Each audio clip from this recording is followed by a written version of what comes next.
global platform now that Caitlin will have coming into the professional ranks. So it's really a great time to be in basketball. Caitlin Clark is clearly a catalyst for a business that was, and let's be honest, Caitlin to some degree financially saved the WNBA. It was hemorrhaging money for years. To build, you have to scale, and ultimately expansion had always been on my list. But we didn't want to rush into it because we wanted new owners, like new ownership groups. Anyone who knows sports here knows, like, it's a slog to be a sports. How would you stop Caitlin Clark, your most valuable asset, from joining a competing business? The WNBA gave the world an answer to this question just hours ago. Caitlin Clark, a name associated with basketball brilliance, has gone viral.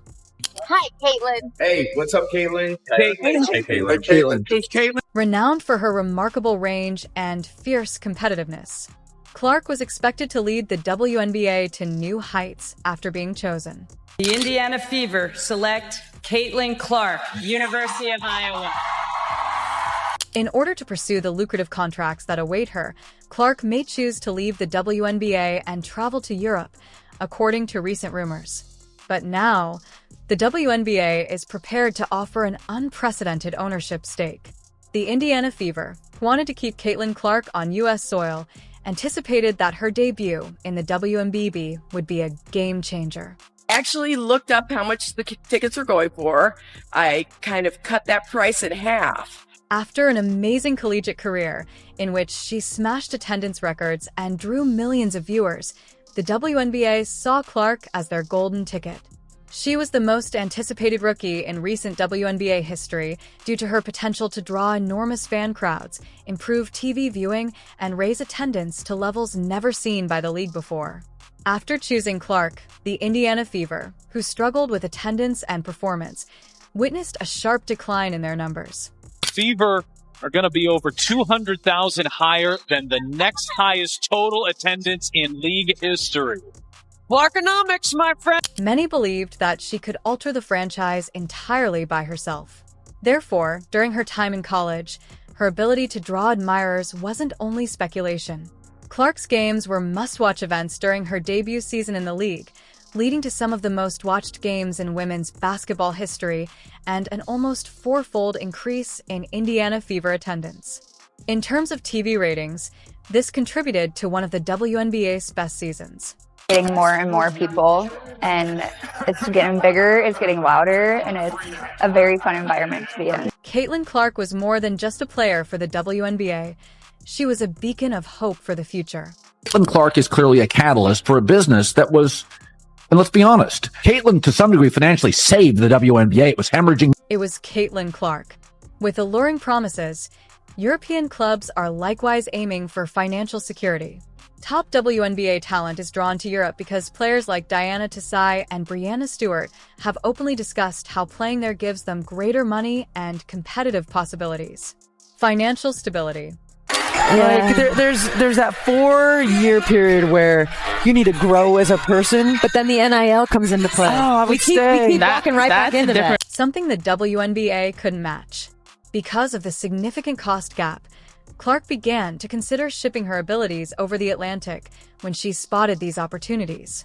By accepting contracts from European teams that are more than what the WNBA currently offers, players can boost their earning potential.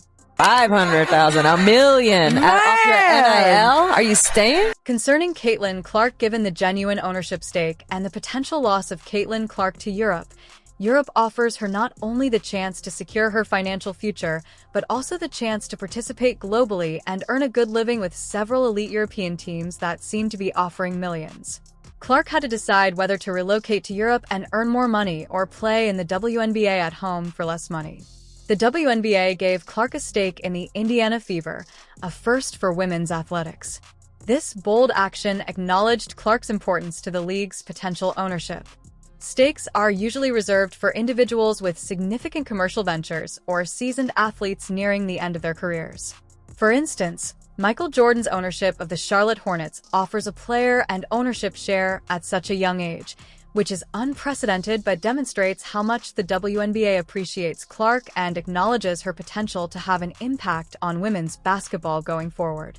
WNBA has seen record-breaking numbers this season in viewership, ticket sales, merch sales, and just overall growth of the... Both the league and the Fever's ownership group see Clark as a long-term investment.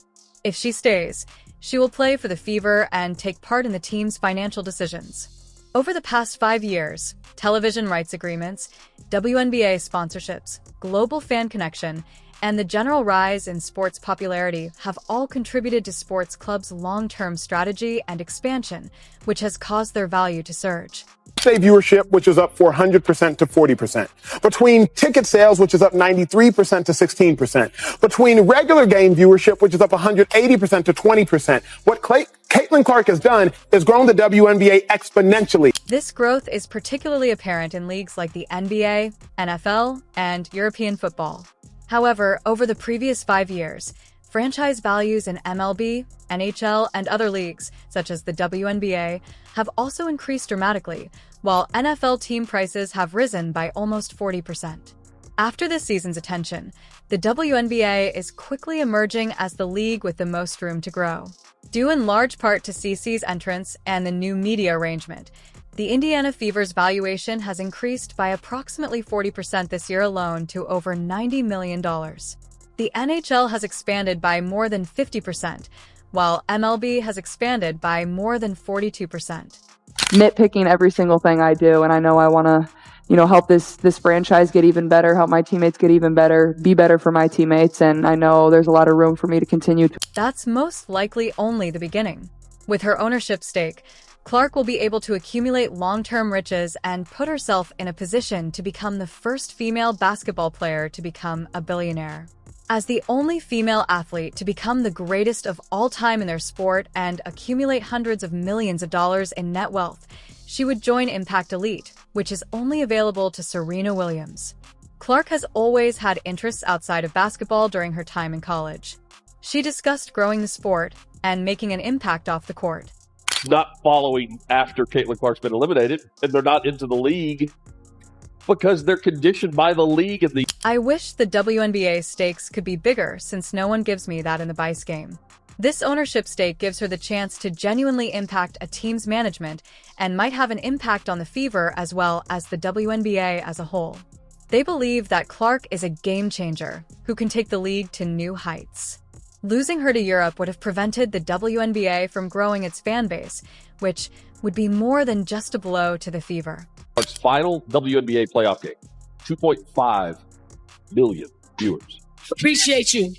And I think that what she has done for women's basketball, especially in this country, has been phenomenal. There is no woman, no matter how great you were as a player, Cheryl Swoop. Acquire more lucrative sponsorships and broaden its worldwide reach in a league with low TV viewership. Clark's arrival might boost viewership in ways the WNBA has never experienced. Because of these significant players, Clark's long-term addition would solidify the league's growth. Playing basketball right now is a miracle. Some of the fans that were unhappy with her one play, a defensive play, called for that same tumor for her. Ownership in professional sports involves more than just financial gain. It also has to do with legacy players who acquire ownership, power, and influence. There is more to giving her an ownership stake than just retaining a talented player in the league. The goal is to secure the future of the WNBA. The idea of a rookie like Caitlin Clark being offered such a significant status symbol could be viewed by Oza Wilson, who has dedicated herself to building her personal and professional brand within the league, as undermining the years of hard work and dedication that veteran players like her have put in. Wilson and other WNBA veterans might see this agreement as an indication that the league's dynamics are shifting and that younger players like Clark will receive a lot of media attention and fanfare. Stakes are viewed as more than just athletes, such as Michael Jordan of the Charlotte Hornets. They may begin to receive preferential treatment in terms of opportunities and endorsements because they are business moguls with the power to influence the franchise's destiny, which could lead to conflict in the rooms. Try and stay ahead of that, try and tamp it down or act as a lead when two of your most visible players are involved, not personally, it would seem, but their fan bases are involved. Veteran players may feel their achievements are being eclipsed by the promise of new stars as a result of Clark's offer, which would set a precedent that future generations of players may look forward to.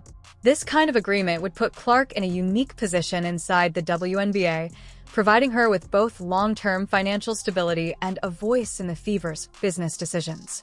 For someone like Wilson, who has earned respect and credit for years of work, witnessing a novice gain such opportunities could cause strife. It represents a shift in the league's value structure for its younger, more marketable players in comparison to its more seasoned veterans, in addition to a financial disparity. Not just one person. That's jealousy. I agree with that. So stop it with all the, nobody's jealous of Caitlin Clark. Angel Reese just showed you on. The offer of an ownership stake ultimately represents the NBA's effort to retain its most marketable talent and Caitlin Clark's growing notoriety, but players like A.A. Wilson may be jealous and irritated by this action. Button, we're pretty close. This has been as close as it's been all second quarter long, 44. Because it draws attention to a change in the league's dynamics wherein younger media, including seasoned champions, could not be afforded the same opportunities as centric players. The NBA's top players may clash over this historic deal, which will likely have an effect on the league. There are a lot of really good fans, whether they've been fans for 20 plus years or whether they're new fans in our league. I think continuing to uplift this league. Now, Caitlin Clark is the center of attention. Will she accept the historic offer from the WNBA to become a part owner of the Indiana Fever? Or will she, like many others, travel to Europe in order to get paid more upfront?